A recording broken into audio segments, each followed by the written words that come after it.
Hey guys, welcome to Hatchets Hooch. Today we have Matthew with us. What it is. Hey Matthew. How's it going? Not bad, we're at Club Herman again, hanging out, riding around. Guess what we got today, Matt? What do we got? Some good old Jesse James, America's Outlaw Bourbon. Mm-hmm. You ever heard of this? No, I have not. Well, let me tell you, you're in for a treat. Good. This came out not too many years ago, and the way I found out about it was I'm a fan of Jackal, and their lead singer's name's Jesse James, and he kind of, I don't know if he owns the distillery or whatever, he's a spokesman for it or whatever, but this is the bourbon that he promotes.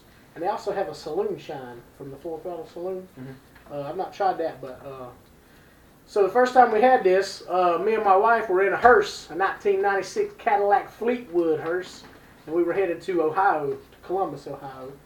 And Ohio's got these drive-through, used to be car washes, and then they built a building on the side, and it's like beer and liquor. So you drive through the car wash, and somebody comes out, what you want? And I said, let's see what kind of bourbon, and they brought us this here. And that's the first time I've seen it and tried it, and my wife really liked it. And I don't think we've had it since, not because we don't have it here, it's just we've been getting other stuff, but I don't remember drinking too much of it. I think she drank all of it. And Surely not. but you know, on that same trip we had a bottle of Maker's 46, so I'm sure I steered clear of this to drink that 46 because I like that.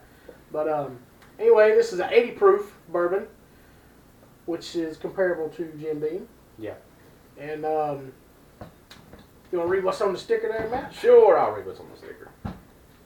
Jesse James, premium bourbon whiskey is made in the spirit of America's true outlaw. It's distilled to perfection, old-time charcoal mellowed and aged in oak casks to achieve an incredibly smooth and full bourbon character that makes this one of the finest whiskeys.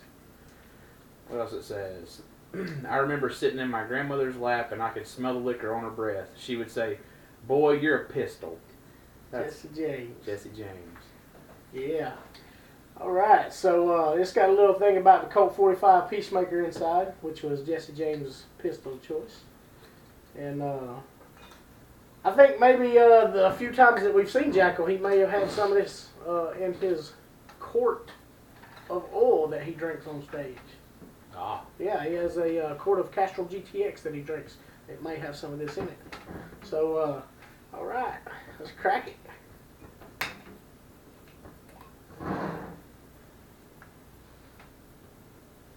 Smells like a good bourbon. It really does. It's sweet. It's got a really sweet smell to it. The sort of smells a little bit of vanilla, honey, molasses. It's the typical smells that you get out of bourbon.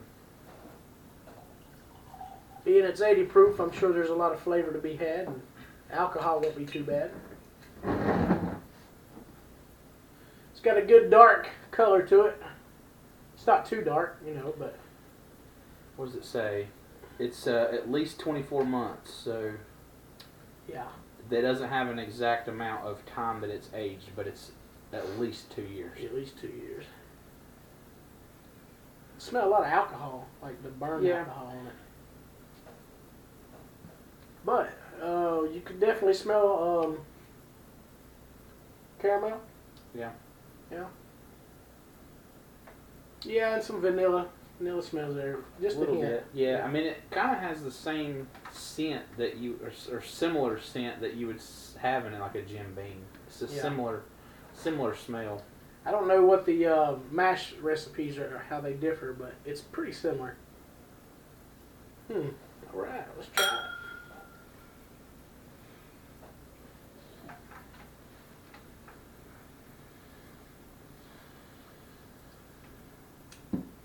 Alcohol hits pretty hard. Good bit of alcohol. Good bit of alcohol burn, but it's got a really good flavor. I taste what? I taste the. I taste a lot I of the taste oak. the oak. Yeah, I was gonna say I taste a lot of the The oak. oak really comes through on the front end there, and There's a little bit of a sweet hint, and it's Right. on the back. Like as you breathe in and out, you can kind of get that sweet. I don't want to say it's a honey sweet, but No, it's mellow. It's Yeah. not a very it's not a punchy sweet flavor. yeah. It's got some spice to it though. It does. Like And I there's- guess and there's rye, a little bit of heat. little rye spice in there. Yeah, but the heat kind of. Yeah, I got that burn coming down right now. That after the Yeah. Oh, let's put some ice in it.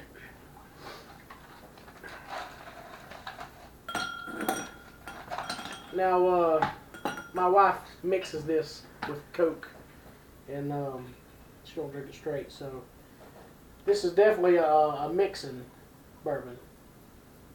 Well, don't say that just yet. Well, that's true. That's true. I don't know. Put it on the rocks. Most everything that we try, you put on the rocks, and it really It changes really, it a lot. yeah, it helps a lot when you ice it down. But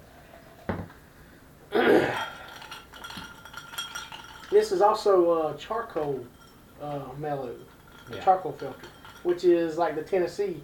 And if I'm not mistaken, I want to say this is made in Tennessee, and they were trying to call it Tennessee whiskey, but Jack Daniels put the stop on that and threatened to sue him or something, and something about Jack Daniels holds the rights to call it Tennessee whiskey, which is kind of, if it's made in Tennessee, it shouldn't be anything made there. But so I want to say this is made in Tennessee.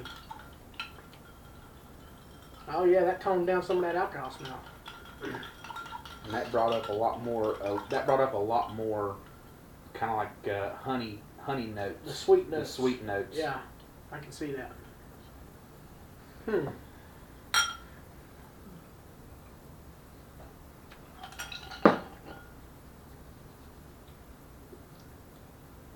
Man, That mellowed it back a lot. it's smooth, ain't it? Yeah, it really is. It's got some peppery there on the back end of it, though. It does. And I'm trying to remember what we had. We've tried another bourbon that was a lot had the very, very similar. Ezra Brooks. Was it the Ezra Brooks or was it? Oh man, which one was it? I'm not sure. I don't think it really was the Ezra though, because that pepper was the first time when we tried it. Whichever one it was the first one we had that had that pepper back. Yeah.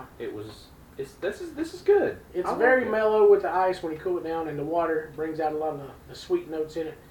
And I mean, it's very mellow to drink. But that pepper on the end of it's kind of odd, ain't it? Seems like it shouldn't belong there. Well, it's not something that happens very often. I know that we've had it in a few. I think we've only had this one and one other one we've had that had that pepper back, like on the very, very back end of it. And I don't know if it's the alcohol that kind of creates that pepper effect. I don't know, but it's definitely different. Yeah. It's good. I would recommend mixing it. I mean, Yeah. it's not bad to drink straight, but I see this as more of a mixing whiskey. It's definitely not. Well, for lack of a better way to say it, it's not a. This is much more suited to a mixing bourbon, just based on the amount of heat that it has right off the bat. I mean, we've tried some really, really smooth bourbons that were good right off the top. Just popping it open and drinking it hot. Yeah, that 1792. Yes, that was really, really good. But maybe this is the 24-month age deal. It's not had a lot of age. It's not had a lot of time. Yeah. That might be a lot of what it is. Yeah. It's not bad. I recommend trying it. Try it out. It may not be for everybody. It is cheap. It was $15. So it's pretty close to being on point with like Ezra Brooks and Jim Beam. Yeah. And like Rebel Yell. All those are they're pretty close to the same price point. Right, and they're all around 80 proof too. Yeah. So it's right in there with all those cheaper bourbons, and but it's not bad though. If you see it in your liquor store, pick up a bottle. Tell us what you think. That's right. Yeah. And if you don't really care for it, mix it. And anybody comes over, spread it out. That's right. It's I don't think it's too bad. No. But I think I do prefer maybe Jim Beam over this. I think so too. Yeah. The Jim Beam is really, really easy to drink for something that's so inexpensive and so mass produced. Right.